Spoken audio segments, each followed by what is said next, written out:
তেদের varsity আজ নতুন রূপে সেজেছে। ফাইনাল ইয়ারদের স্টুডেন্টদের বিদায় অনুষ্ঠান উপলক্ষে এত সুন্দর করে সাজানো হয়েছে। তে ভার্সিটিতে প্রবেশ করতে আশেপাশে চোখ বুলালো। আজকের অনুষ্ঠানে আসতে চায়নি সে, কিন্তু তার বন্ধুরা জোর করে আসতে বাধ্য হয়েছে।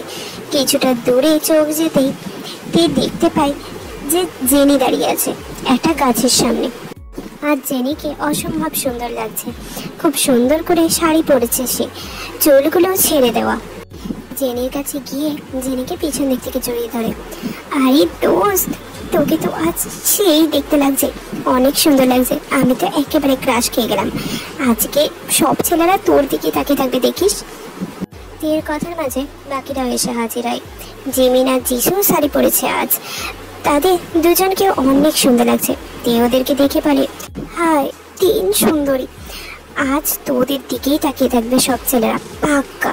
আমারই নজর না লেগে যায়। জেনে এবার তের কান টেনে ধরে। আমাদের সুন্দর দেখাচ্ছে ভালো কথা, কিন্তু আপনি কেন শাড়ি পরেন নাই? কত করে বললাম আমরা সবাই শাড়ি পরবো, তুইও একদিন একটু পর, কিন্তু ম্যাডাম শুনলে তো। ঠিক কইছস দোস্ত, আমরা শাড়ি পরে এত সাজুগুজু করে আসলাম, আর এই মাইয়া ফ্রক লটকাইয়া চলে আইছে। আমরা সবাই শাড়ি পরেছি আর তুই ফ্রক পরে আসলি, এটা কি ঠিক? আর তার উপর একটুও সাজিসনি।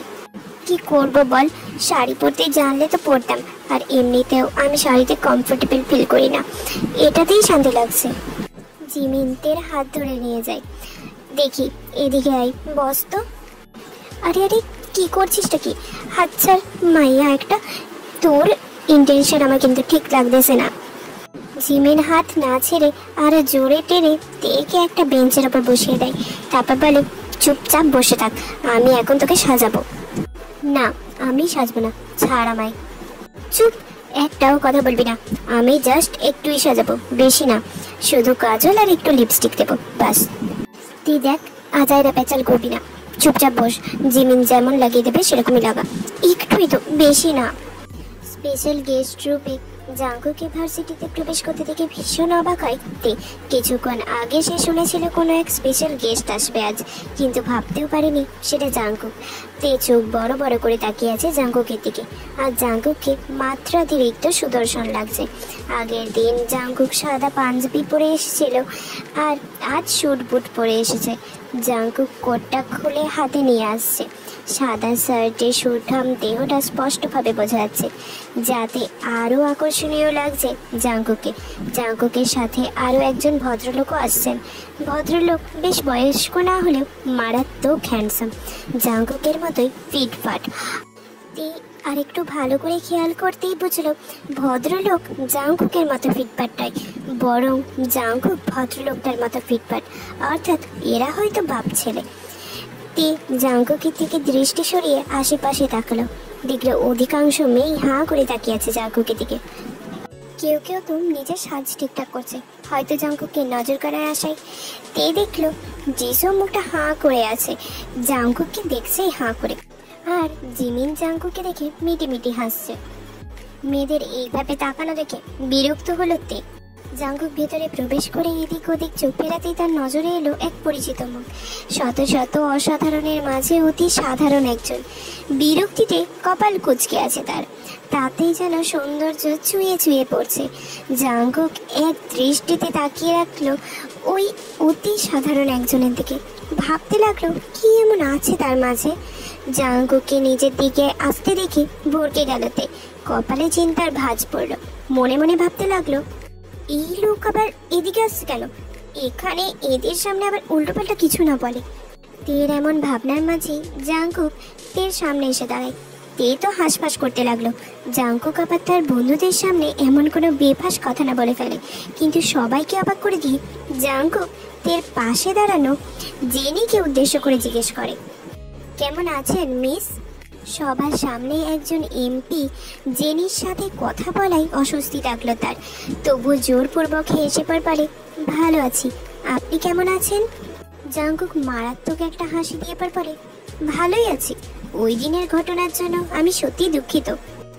না না, সমস্যা নেই, আপনাকে সরি বলতে হবে না, আমি বুঝতে পেরেছি আপনি ইচ্ছে করে করেননি, কিছু ভুলবশত লেগে গেছে, ইটস ওকে। ধন্যবাদ মিস, ব্যাপারটা বোঝার জন্য।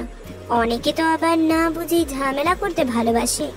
কথাটা যে জাঙ্কুক জেনির পাশে দাঁড়িয়ে থাকা তেকে বলছে তা ঠিক বুঝতে পেরেছে তে। এতক্ষণ সে টেরা চোখে জাঙ্কুককেই দেখছিল। জাঙ্কুকের কথা শুনে কড়া চোখে জাঙ্কুকের দিকে তাকালো সে, কিন্তু জাঙ্কুক তের দিকে তাকালোই না। তের দাঁত কটমট করে বিড়বিড় করতে লাগে, অসভ্য লোক একটা, দেখো এমন ভান করছে যেন আমাকে চেনেই না। জাঙ্কুক তেকে কোনোরূপ কোনো পাত্তা না দিয়ে জেনিকে উদ্দেশ্য করে বলে, আপনি কিন্তু খুব সুইট মিস, আর আজকে আপনাকে দেখতে একটু বেশি সুন্দর লাগছে। জাঙ্কুকের এমন প্রশংসা করায় বেশ লজ্জা পেল জেনি। লাজুক হেসে বলে, ধন্যবাদ। তে জাঙ্কুককে জেনির প্রশংসা করতে দেখে মুখ বাঁকিয়ে নিম্ন স্বরে বলে, লুচু এমপি একটা। জাঙ্কুক আরো কিউট একটা হাসি দিয়ে বলে, ইউ আর ওয়েলকাম। তো আসি মিস, ভালো থাকবেন। জাঙ্কুক তের দিকে না তাকিয়ে চলে গেল স্টেজে। তের কেন যেন খুব খারাপ লাগলো ব্যাপারটা, জাঙ্কুককে এভাবে ইগনোর করায়। ভাবলো রাতের ব্যবহারের জন্য জাঙ্কুক রেগে নেই তো, পরক্ষণে ভাবলো রাগলে রাগুক, তাতে তার কি। জাঙ্কুক চলে যেতেই সব বন্ধুরা ঘিরে ধরলো জেনিকে। জিসু এক প্রকার চিৎকার দিয়ে বলল, তলে তলে তাহলে এত সব চলে গেছে, শেষমেশ আমার ক্রাশটাকেও কেড়ে নিলি। তুই ভুল বুঝছিস, আসল কাহিনী তো অন্য। কি কাহিনী বল, কেমনে কি? জেনি এবার ওদের সম্পূর্ণ ঘটনা খুলে বলে। সবটা শোনার পর বিমগু বলে, আমার মনে হচ্ছে এমপি জিয়ন জাঙ্কুক ধাক্কা খেয়ে তোর প্রেমে পড়ে গেছে। তার কথাবার্তাতে তো এটাই মনে হলো। আজাইরা কথা বলিস না তো, এই সব গুজব ছাড়া আর কিচ্ছু না। নিজের চোখেই তো দেখলাম বস। আপনি কিন্তু খুব সুইট মিস, আর আজকে আপনাকে একটু বেশি সুন্দর লাগছে। এইসব কি? হ্যাঁ, কথায় কথায় ওরা সবাই মিলেই জেনিকে বিভিন্নভাবে খোঁজাখুঁজি করতে লাগে। তের যেন এইসব কিছু আর সহ্য হচ্ছে না, তাই সে চুপচাপ ওখান থেকে সরে আসলো। স্টেজের সামনে অনেক চেয়ার পাতানো হয়েছে।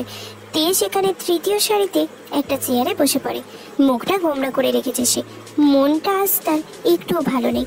তের মনে হচ্ছে জাঙ্কুক তার করা রাতের ব্যবহারে কষ্ট পেয়েছে, তাই তো তাকে দেখেও না দেখার ভান করলো।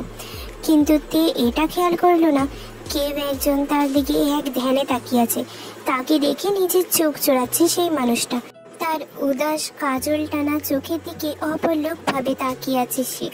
তার দিকে তাকিয়ে যেন দুনিয়া ভুলে গেছে পলক ফেলতে। মানুষটা চাহনিতে রয়েছে এক আকাশ সমান মুগ্ধতা, এক সমুদ্র সমান ভালোবাসা। হয়তো সেই ব্যক্তি নিজেও জানে না সে তের মায়ায় ডুবে যাচ্ছে, যে মায়া থেকে হয়তো তার আর নিস্তার নেই। জাঙ্কুককে এমন অন্যমনস্ক দেখে তাকে কোনোই দিয়ে ধাক্কা দিলেন মিস্টার RM সাহেব। জাঙ্কুক চোখ ছোট ছোট করে তাকালো নিজের বাবাইয়ের দিকে। মিস্টার RM সাহেব ফিসফিস করে পর বলে, কি বেটা, কোথায় মন হারালো তোমার? যা বলার সোজাসুজি বলো বাবাই, আমার আবার কোথায় মন হারালো? মিস্টার RM সাহেব বেশি এক্সাইটেড হয়ে হাতে হাত ঘষে ফিসফিস করে পর বলেন, কাউকে মনে ধরেছে বুঝি? কাউকে পছন্দ হলে দেখাতে পারো, আমার আর তরস হয়েছে না। কবে যে একটা লাল টুকটুকে বউ ঘরে তুলবো, উফ। জাঙ্কুক বাঁকা হাসে তার বাবার এমন খোঁচানো কথা শুনে। ওহ, তাই বুঝি? কেন, একটা বউ দিয়ে মন ভরছে না?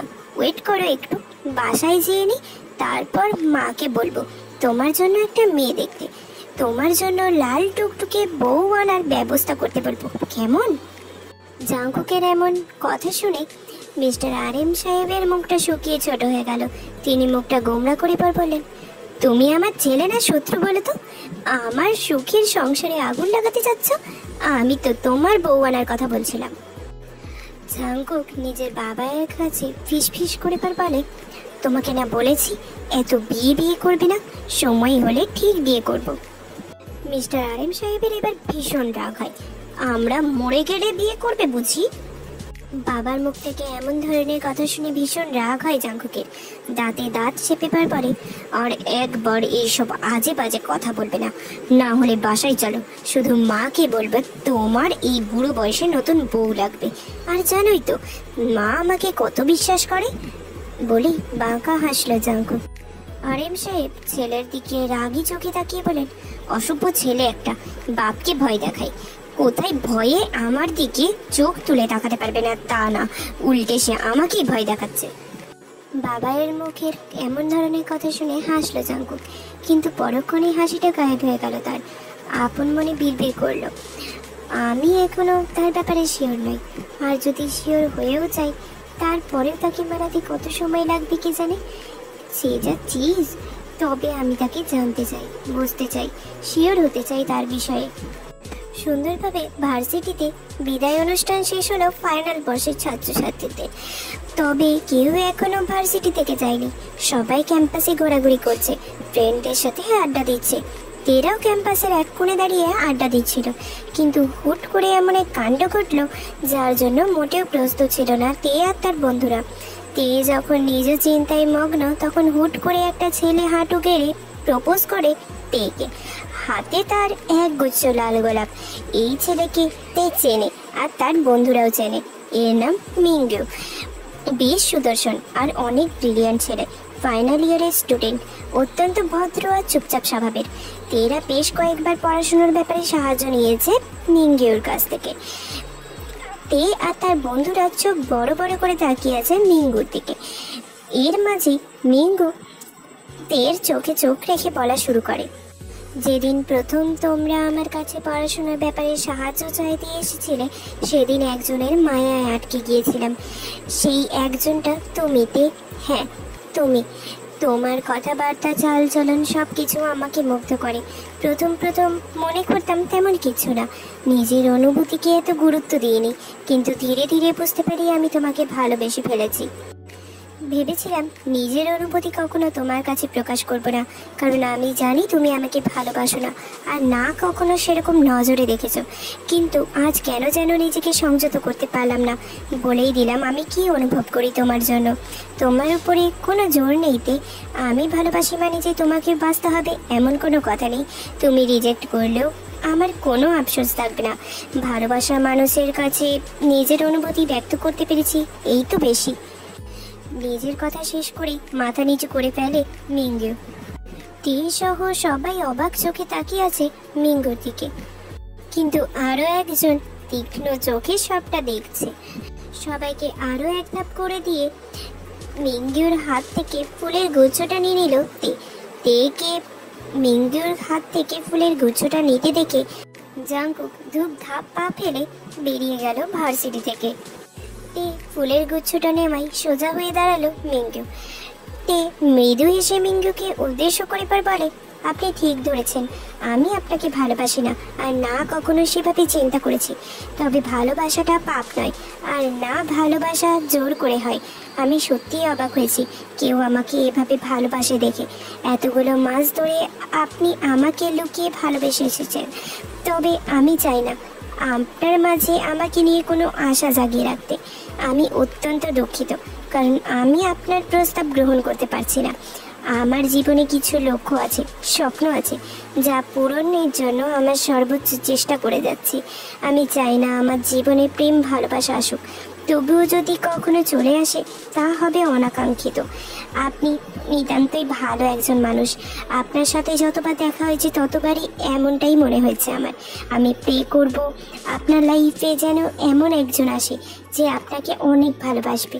আমি আপনাকে কষ্ট দিতে চাইনি, কিন্তু কি করব বলুন, মনের ওপর কারো জোর থাকে না।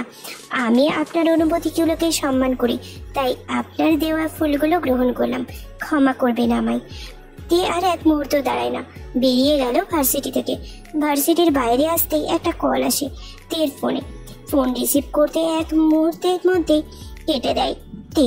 তারপর কল কেটে দ্রুত বেরিয়ে যায় ট্যাক্সি নিয়ে।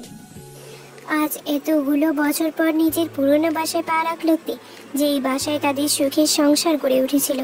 হাজারো স্মৃতি চোখের সামনে ভেসে উঠল তের। নিজের বাবার সাথে কত খেলা করেছে এই বাড়ির আঙিনায়, অথচ এই বাড়ির ওপর আজ তার কোনো অধিকার নেই। নিজের সুখের সেই সাম্রাজ্য আজ চিনতে পারছে না তে। বাড়িতে ঢোকার পথে নেম প্লেটটা দেখলো নিজের চাচার নামে, দেখেই তার চোখ ভরে উঠল। এখানে তো তার বাবার নাম ছিল, অথচ এখন তার চাচার নাম জলজল করছে। বাড়ির সামনে আগে বেশ বড় একটা বাগান ছিল তেদের, আজ তা আর তার নজরে পড়লো না তীর। ফুল তার ভীষণ প্রিয় ছিল, তাই বাবা তার জন্য অনেক ফুলের গাছ লাগিয়েছিল, কিন্তু সেইগুলো একটাও নেই। তার বাগানের জায়গায় দুটো বড় বড় গাড়ি পার্ক করা। তে বাড়ির ভিতরে প্রবেশ করতেই তার কানে এসে বাড়ি খেলো অনেকগুলো মানুষের কান্নার শব্দ। সে দেখলো একজন লোককে কাফনের কাপড়ে মুড়িয়ে নিচে রাখা হয়েছে, শুধু মুখটা বের করা। এই মানুষটার কেউ না, বরং তের চাচা। কিছুক্ষণ আগে তেকে ফোন করে জানিয়েছে তার চাচাতো বোন যে চাচাকে কেউ হত্যা করে গেছে। কেউ একজন চাচাকে হত্যা করে বাড়ির সামনেই তার মরদেহ ফেলে গিয়েছিল। কে করেছে কিছু জানা যায়নি। সবটা শুনে সে চলে আসে শেষবারের মতো এই বেঈমান লোকটাকে দেখার জন্য। তীর চাচা লোভী বেঈমান হলেও তীর চাচা বোন এমন নয়। যখন যা তাদের সবটুকু আশ্রয় কেড়ে নিয়েছে তখন তা অনেক হাতে ধরেছিল তীর চাচার, কিন্তু তিনি লোভে অন্ধ হয়ে স্ত্রীকে আঘাত করেছেন, মেয়েকে অকথ্য ভাষায় গালিগালাজ করেছেন। তীর লাল চোখে চাচার লাশের দিকে তাকিয়ে বিড়বিড় করে পর বলে, পাপ পাপ কেউ ছাড়ে না, জানেন তো চাচা। দেখুন আজ আপনার পরিণতি। আমার বাবা আগে কতটা সম্মান করত, আমি আপনাকে বড় বাবা বলে মুখে ফেনা তুলে ফেলতাম এক সময়, অথচ আপনি কি করলেন? এই একটা এতিমের শেষ আশ্রয়টুকুও কেড়ে নিলেন, যে কিনা আপনার ছোট ভাইয়ের মেয়ে। এক অন্ধকার রাতে আমাকে আর আমার মাকে ঘর থেকে বের করে দিলেন। একবারও ভাবলেন না দুইজন মেয়ে মানুষ এত রাতে কোথায় যাবে, রাস্তায় কত বিপদ হতে পারে। চোখ থেকে টপ টপ করে কয়েক ফোঁটা পানি গড়িয়ে পড়ল তীর। একটু থেমে সে আবারও ভাঙা গলায় বলল, ভাবেনি চাচা, একটুও ভাবেনি না। জানি আরো কত পাপ করেছেন আমাদের অগোচরে, যা হয়তো আমরা জানিও না। যদি আমার সন্দেহ সত্যি হয়ে থাকে তবে আপনার মতো নিকৃষ্ট ভাই যেন দুনিয়ায় না পাই কেউ। তীর চোখ মুছতে মুছতে বেরিয়ে আসলো বাসা থেকে। তার মুখে মাস্কের আড়ালে ছিল, তাই কেউ তাকে চিনতে পারেনি। সে আবার ট্যাক্সি ধরলো বাড়ি যাওয়ার জন্য।